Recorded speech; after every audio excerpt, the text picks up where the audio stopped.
What's up, everybody? Welcome to the Talakeiola podcast.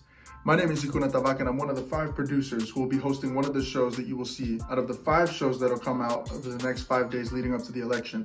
As a brief introduction to what we want to do and what our purpose is as a podcast is we want to encourage civil conversation, civil discourse, and we want people to be able to respect each other's opinions and maybe even learn to agree to disagree. As the name of our podcast implies, it's the fact that your voice still matters. Talakeiola in Tongan means voices that still matter. Throughout each episode of the podcast, you'll notice that there's a kava ball in the middle as the centerpiece of our podcast. What we want you guys to understand about that is that in the Tongan culture, it encourages the decorum and respect that should be had around the conversation and for each and every person and individual that is within the kava circle itself. Then the last item on the table is that this particular episode will be a producer's cut where you will meet each and every one of the producers of the show, and they will explain to you guys what it is that they're going to be doing, who they're bringing onto the podcast, and maybe even the topics of the show. So we want to encourage you guys over the next 5 days, starting on the 28th, to tune in.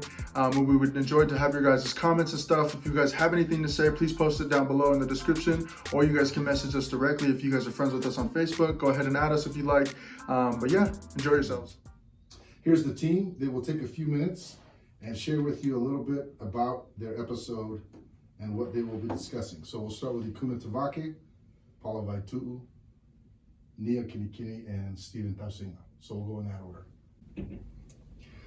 My name is Ikuna Tavake. I guess for my episode that I'm going to be producing, I'm going to be talking a little bit about how each party started, the Republican Party and the Democratic Party. I have 2 guests that will come on. One is a hardcore Democrat and the other one's a hardcore Republican. But both will kind of give a little bit of a brief history about how their parties started, some of the changes that they feel like have happened over time, just so that way each of you guys as the viewers has an opportunity to see why each candidate would believe what they believe and why they choose to follow the party that they follow concerning their beliefs. So. And then we'll have like a little bit of like kind of a quick rapid fire round of questions that we'll ask each of the candidates, and they can kind of have a little bit of a rebuttal here and there. But just so that way that you can kind of see how disagreements would be solved, that it's okay to agree to disagree and that there's no problem with that. But yeah, so for my episode, it'll be simply just the differences between the Democratic Party's history and the Republican Party's history. Who will your guests be? My guests will be Fahina Pasi and then Muti Tateoli. Yeah. Awesome. That will be a lively discussion. Coach? What's up? Hey, my name is Paula Vaituu, but when you hear from me from now on after this, it'll be as Coach. The topic that I've been given is racism. And so we know when you talk about racism, it can kind of get cloudy. And so, man, I'm happy for the opportunity for the 2 guys that are coming in. And I kind of want to give it a different perspective because, you know, I grew up on the streets of Compton. And so I wanted to bring in, we're talking about politics, you know, I would bring some guys that have a background from, you know, growing up in the streets and, you know, getting out of there, getting their, you know, the degrees and, you know, now in their politics. You know, a lot of guys from the streets, when it starts off, you know, you don't care about politics. But these 2, they are deeply into it. And so the first one is Brian Messina, and his word counts in Salt Lake City and Rose Park. When he speaks, they listen. And so he's got his bachelor's degree in business management with an emphasis in IT from Western Governors. And then also the other one that's coming, and then he's also a Democrat, leans to the left, he's a liberal. And then we have Dominique Fa'alomo. I actually grew up with his dad. His dad's a little bit older. He's from Compton also, and so he kind of been raised up from the streets also. But he has he went to Skyline High School here in Utah, and has his bachelor's degree in business economics and analytics from the University of Utah. And so, man, they've been given their questions. They are ready. They are. That's what we're talking about. Oh yeah, they're ready to share their views with everyone, and man, we go from there. Awesome, Coach. All right. Nia, you're up, man. All right. So my name is Sunia Kinikini, and I'll be the producer of episode number 4, which is entitled Dishonesty in Politics, 2 Lies and a Truth. So my guest will be Republican Malakai Tuiaki Jr. and Democrat Pasa Tukuafu. They're going to be discussing, in politics, we know that they never tell the whole truth. They might be telling a little bit of the truth, but they're never telling the whole truth. So what we're going to discuss that evening will be that. We're going to have each of them bring up 2 misconceptions of a topic that's out there, and then they're going to go ahead and explain their truth of it as well. So that will be aired on the 31st of December. So when you're done with your trick-or-treating, folks, come on back, and then we'll have a lively discussion again with Malakai Jr. and also Pasa. The topics that we're going to talk about are probably the hottest topics right now for us Polynesians. First and foremost is COVID-19. It affects everybody, even if you want it to or you don't. It's affecting you. The second topic that they'll talk about is immigration. We all know someone that is probably in the process or should be deported. So that'll be our second topic, and then our third will be the third topic that I have here is sorry, do I? No, you're good. You're good. The third topic is a surprise topic. Yeah. So come to the show and we'll let you know what that looks like. Yeah. So it'll be COVID-19 and then immigration, and then the third topic will be a special one for everybody. Awesome. Thanks, Nia. Steve? Okay, my name is Steven Tausinga. So my episode is going to be called View from the Middle. If you feel like you're a little bit fatigued from the partisan narratives, then this is the episode for you. This is going to be kind of an impartial analysis of like the different perspectives from both sides of the aisle, and then also the tools available to help you assess where you feel like you stand. So if you don't feel like you know if you're going to vote for Trump or for Biden or any of the independents, this is the episode for you. If you feel like, even in a greater sense, that you're not sure if you're conservative or liberal, this is the episode for you. We're going to do kind of similar to you couldn't have rapid fire segments, so you can hear where my guests stand on each side of on each issue, and then we'll talk about greater issues as well, a little bit more in depth, like racism in the criminal justice system, economics and whatnot. So the 2 guests that I'm going to be bringing on the show, one is a former political science professor, has an extensive education background as well as a background in politics. He was a mayor for West Jordan. His name's Dennis Randall. And then he's on the more right side of the spectrum. From the more left side of the spectrum is Joelle Birano. She is a stay-at-home mother. She's from Hawaii. And she's very active on social media in regards to topics, especially liberal topics. So it's going to be very civil. I want to show how there could be civil disagreement, but also kind of provide a dialogue for those people who are trying to figure out where they stand. A lot of times the candidates go to battleground states because those people are the ones who are trying to decide whether they're on the left or on the right, and they make all the difference in who wins campaigns. And so if you feel kind of uncomfortable with where you stand, just know that you're one of the most important perspectives in all of America. So that's what we're going to be talking about on our show, and looking forward to it. Awesome, Steve. Thank you very much. Like you said, we are not a battleground state. Utah is red. So, but it's exciting to see what's happening around the country. So we invite all of you to come out over the next consecutive 5 days and watch these various episodes. These good brethren have prepared well. They've got great guests, and it will give you a great opportunity to see 2 different sides of the same coin, so to speak. So moving on, we've divided our producers into liberal and Democrats, even though we've got 3 Republicans and a libertarian, or an independent. I'm sorry, Steve, an independent. But we've done our best. I've asked the producers to represent that side. So Paula and Ikuna will be our Republicans from the right. And then Steve and Nia from the outside will represent our Democrats. And so I've got a couple of questions wanted to fire out, and please each take a little bit and kind of give us your perspective. So the first question here is basically on the Supreme Court nomination. Her name is Coney Barrett, a female Catholic, and that piece is kind of interesting because they've kind of attacked her on being Catholic, but yet here we have a vice president, who's out there doubting that he's Catholic.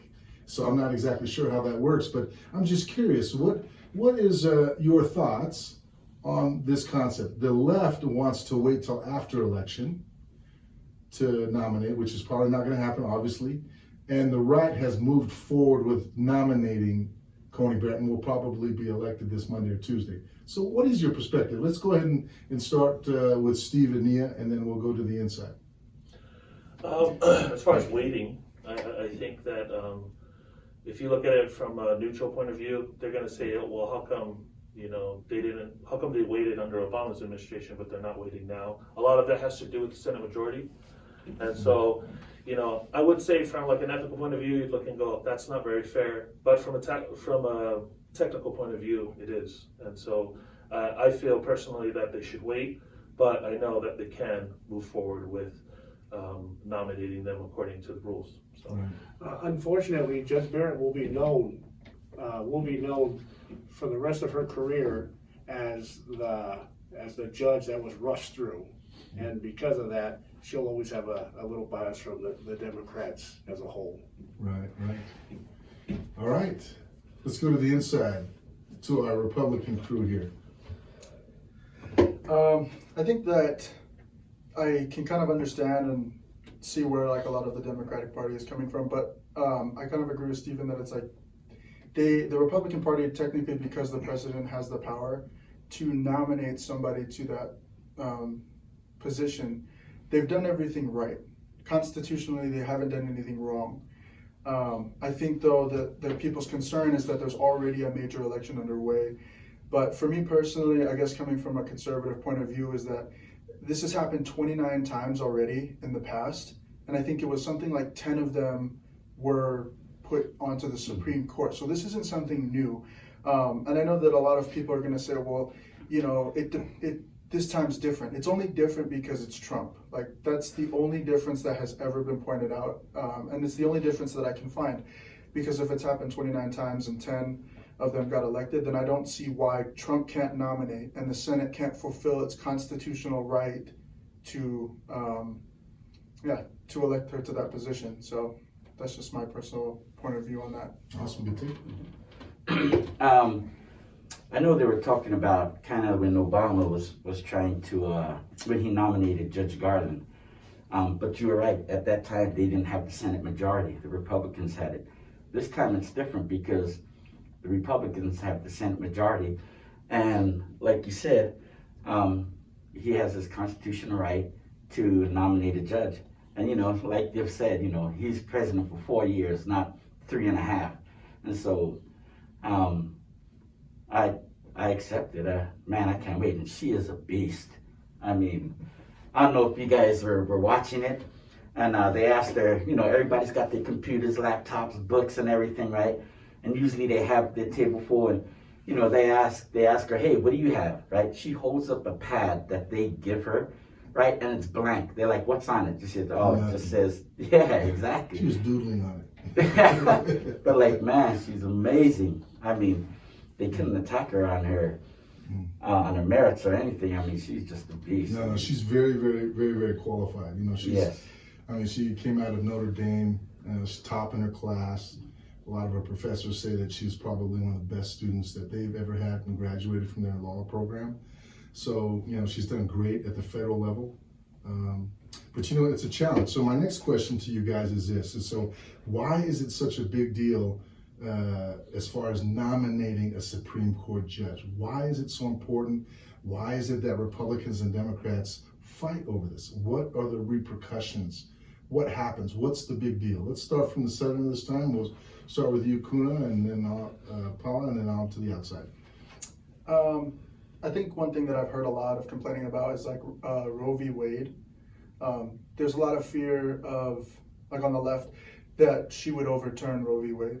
But I don't see that happening because everything that she stood for and like everything that she's done in her past doesn't really like ring to me that she's going to kind of go after those kinds of things. What I think is going to happen is that, you know, she's going to go in, she's a constitutionalist, like that is what she believes in, is she believes in upholding the Constitution.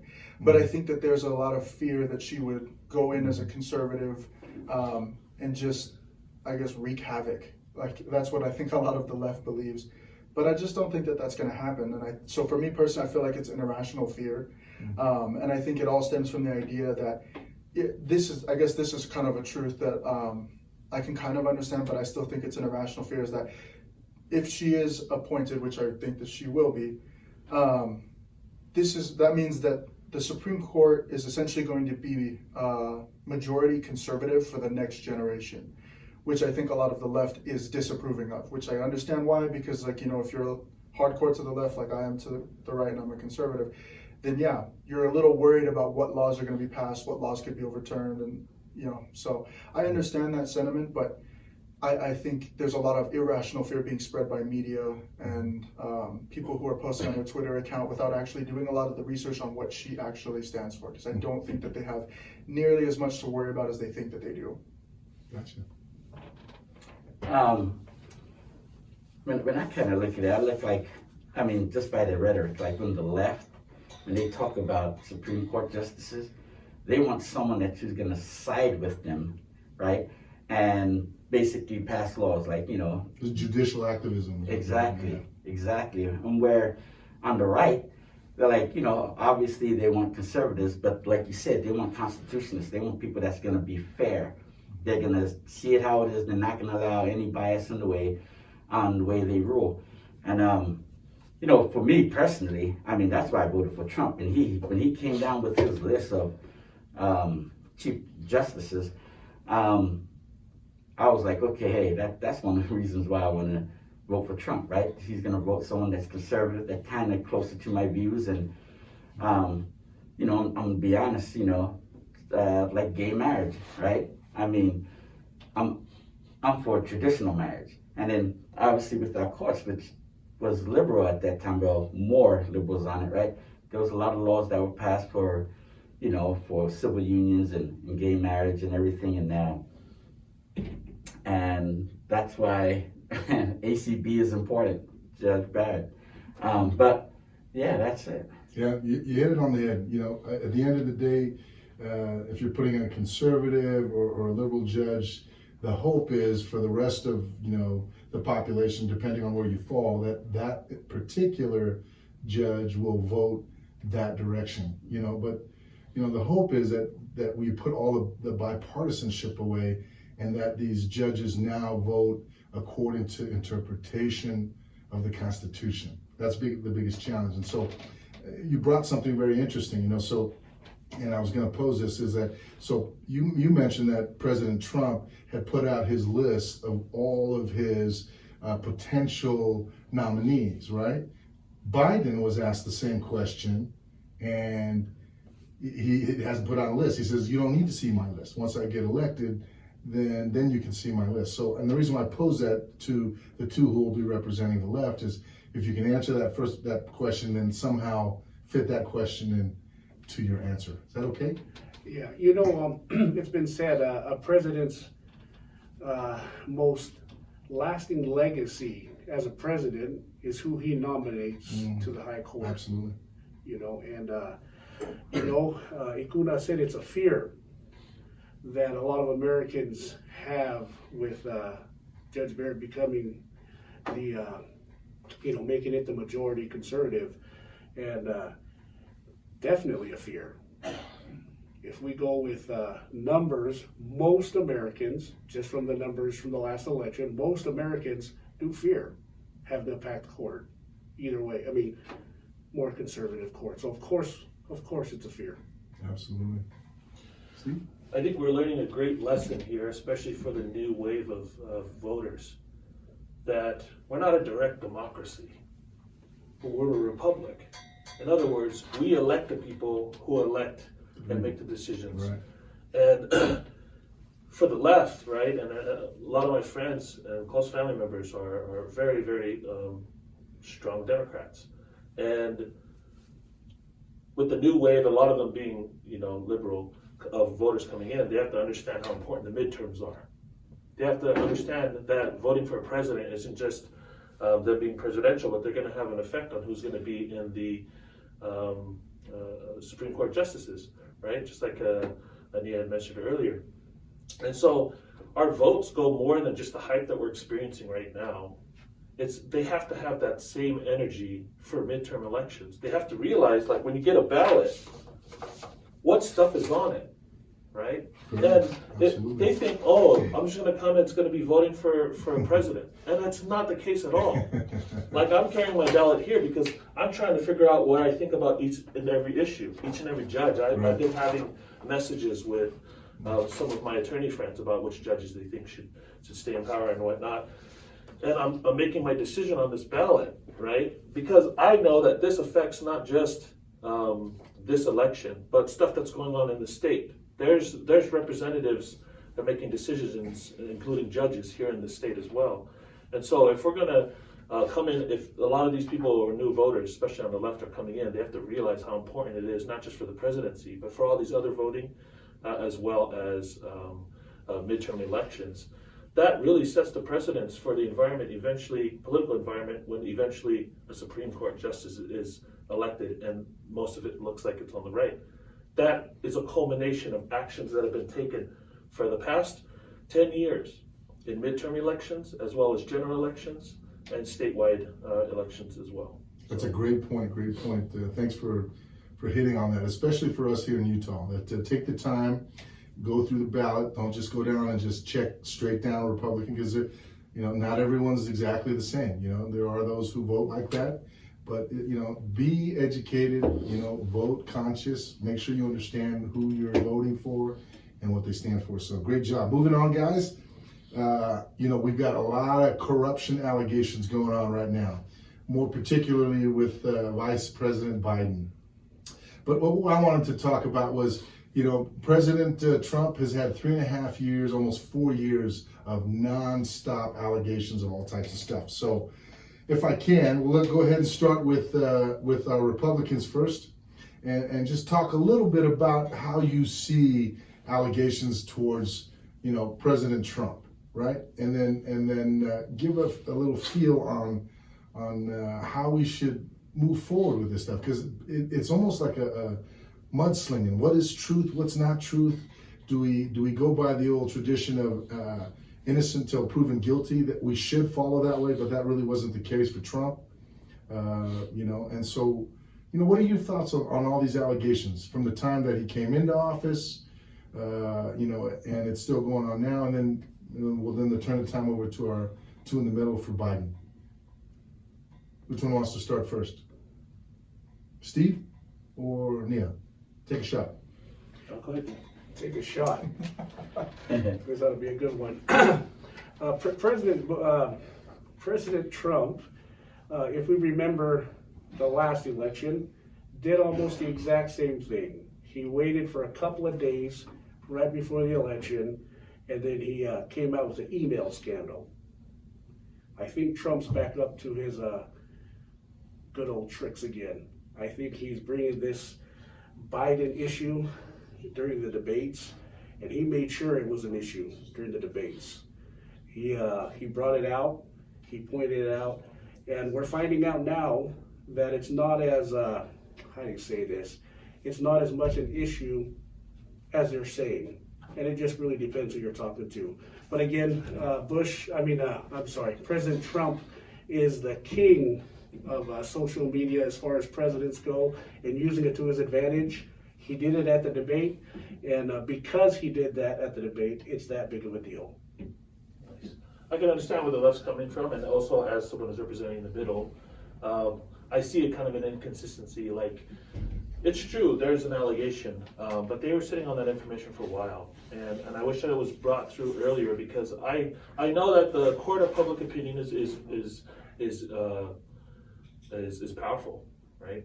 But I also very much like people going through the actual process of getting the evidence and using empirical methods to figure out whether or not it's true, and then acting accordingly, whether that's punitive or whether that is, taking adding more ammunition for the court of public opinion. And so, yeah, I did see it kind of as a stunt, and I wish that he had brought those allegations forward, or if, correct me if I'm wrong, I wish that those allegations brought forward earlier, not just for the court of public opinion, but also for the due processes of figuring out whether or not it was true, because I believe that there's some valid points to it. And I also believe that there were some valid points to the ones that was brought against Trump, but it didn't make it through the court. It made it into the court of public opinion, but not through the due process. And so I think they both are powerful. They both are going to make an effect on how people vote. I just wish that it was brought up earlier, so that I could go through that refinement process of figuring out. If I can jump in with that, you're absolutely right. The saddest thing about this for both sides is that the social media, the media in general, what they'll do is they'll run with anything. They don't really wait for facts. They'll run with it, and then they really don't care whether it's truthful or not, because it's all about, getting their rates up, their ratings, and all that kind of stuff. And by the time the truth comes out, the story's already moved to the next drama. And unfortunately, a lot of people out there get affected by that. And here we are in a situation, 10 days before election, and Biden is now having to deal with that. What is truth and what is not. But fortunately, he's got the media a little bit, and they're kind of hushing that a little bit down. They're pampering that down a bit, but to his advantage. But still, there's still a lot of evidence that we don't know yet about him. And yet a lot of people on the right are running with that anyway. So, but to Kuna and Paul, what do you guys think? Coach, I'll let you go first.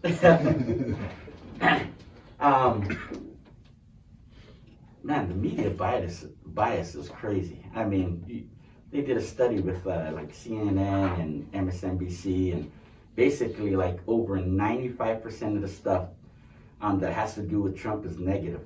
And so it's funny that, Biden's starting to get hit with, all these allegations within this, last couple weeks before the election.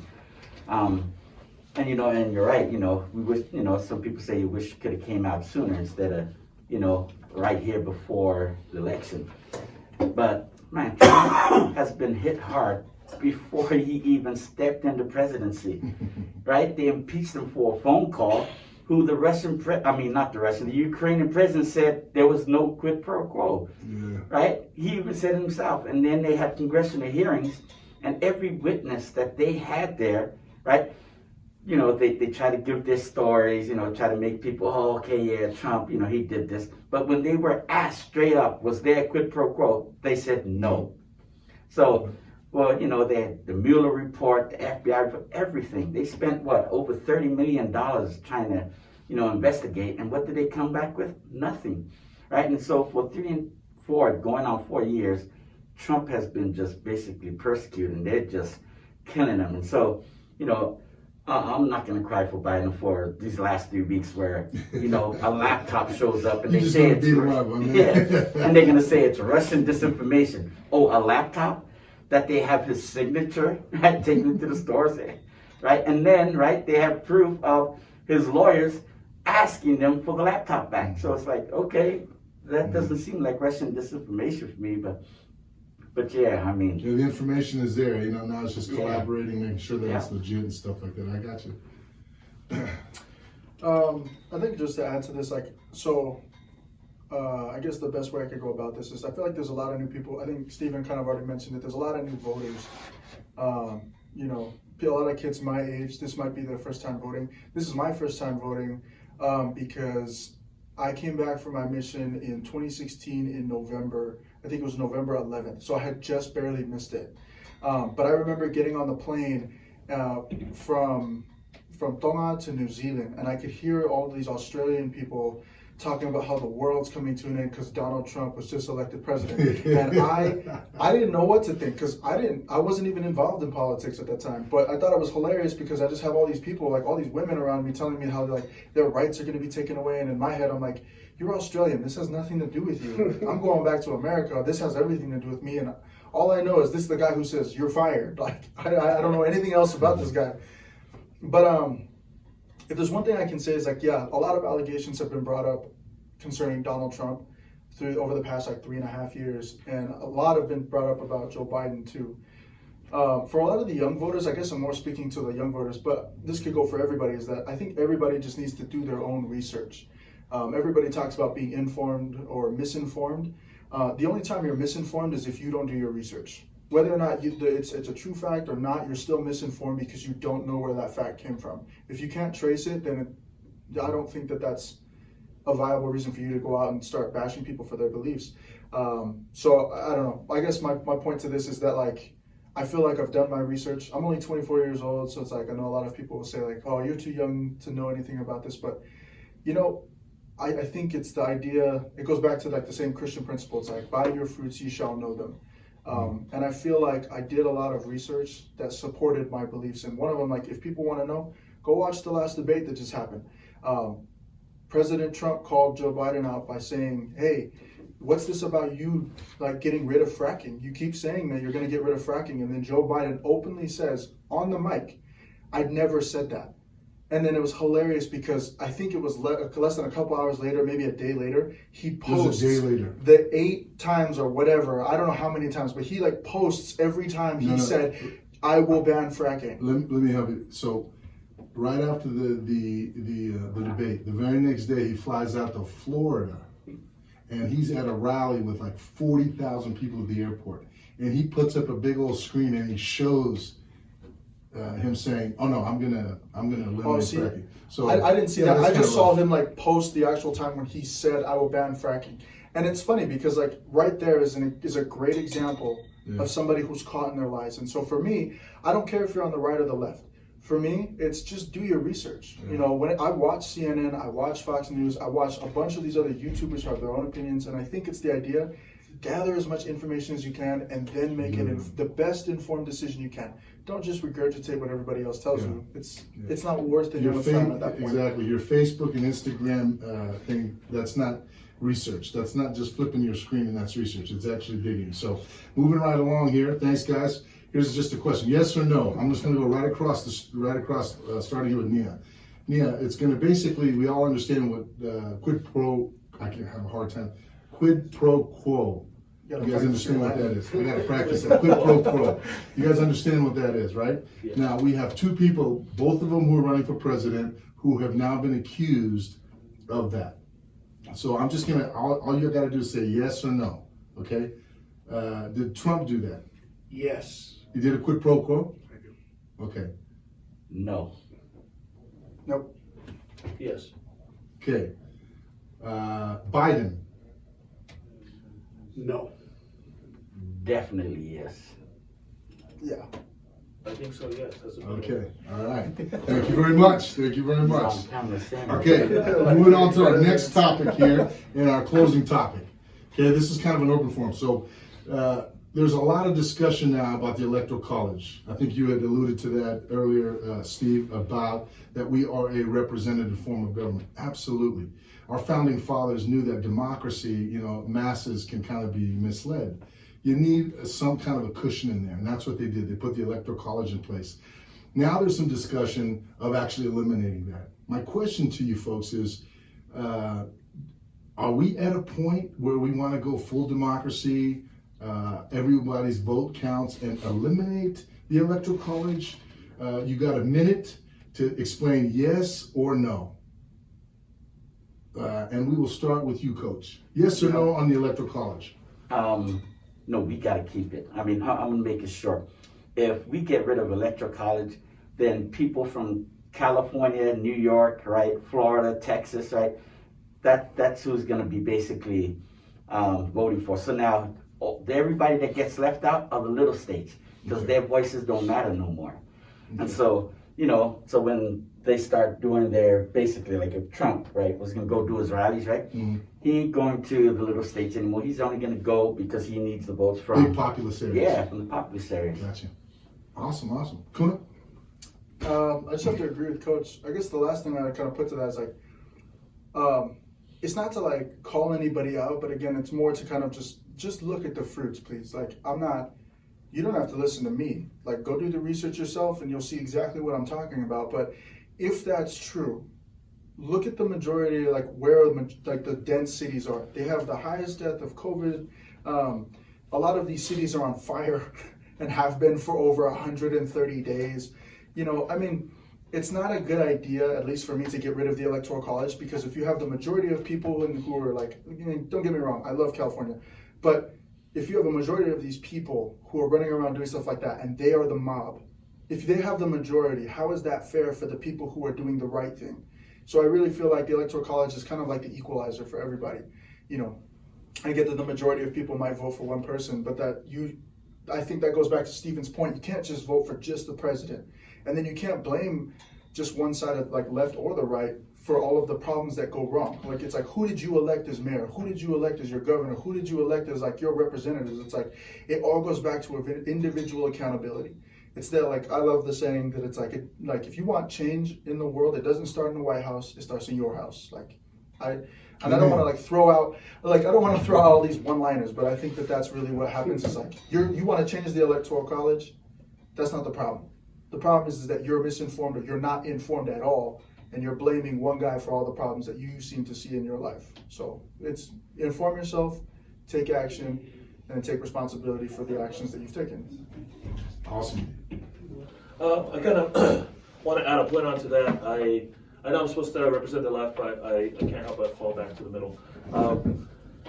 I know that the Electoral College is created for a purpose, and as someone who's been a very stout student of studying the Constitution, I know it's there for a purpose and it's still needed. However, people have issue with how it's currently being carried out, and I think there could be modifications made to it. For example, if you look at the winner-take-all states, a lot of people have a problem with that on both sides of the aisle, right? And I think that perhaps instead of having winner-take-all states, there could be splits with those representative votes. And that's a modification I think is being made, but should be made in a greater level.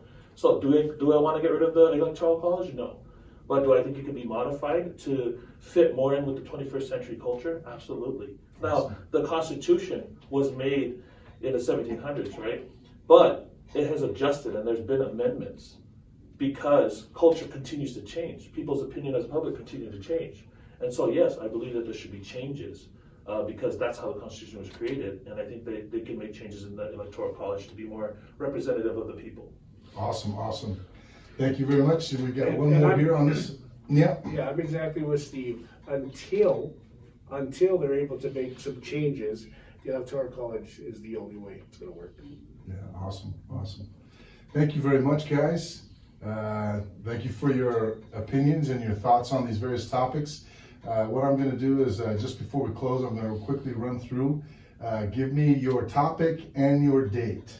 And let's see, the first one will be, Paula, what day are you on the 29th? I think it's the. Oh, I think those are the recording days. Oh, I was okay. like, I don't think we have the airing days yet. Airing days Like, are- the airing days are 5 days before, so, Oh, gotcha, okay. you know, so what's 5 days before, like the 29th? Starts on the 28th. So on the 28th, actually, will be, you're the Paula's 29th, also- Paula's the 29th. 29th. Actually, let's see, no. Yeah, this will be the 28th. Paula's will be the 29th. Mine, is mine the second one? You're the second one. Yeah, mine's the second one. So mine will be on the 30th. Then that'll be Halloween. Yeah. Yeah, Halloween, and then Stephen will We'll cut round this us piece up out. there. Let's start it all over again. So, No, it's okay. It makes us look human. exactly. So what we'll do is, the first episode is actually this episode, which is the 28th. Yeah. The 29th will be Ikuna with the difference between Democrats and Republicans, correct? The third one will be Paula, my coach. He will be talking about racism. Our fourth episode will be Two Truths and a Lie, the dishonesty in politics and how you'll set that straight. And then our last episode will be Steve Tausinga, and it will be the middle path. So View come from on the out, middle. take a, I'm sorry? View from the middle. The view from the middle. I Middle path is apologize. Buddhist, but that's Exactly. So thanks again, guys, for the episode. Appreciate your candor and your information, and hopefully this is helpful to some people. Did you Can I have plug something? one more thing? just Absolutely, before go you- for it. Since my episode is going to be coming after the elections or near the end of Actually, it. you're this Monday. The day before. The day before. The day before, okay, cool.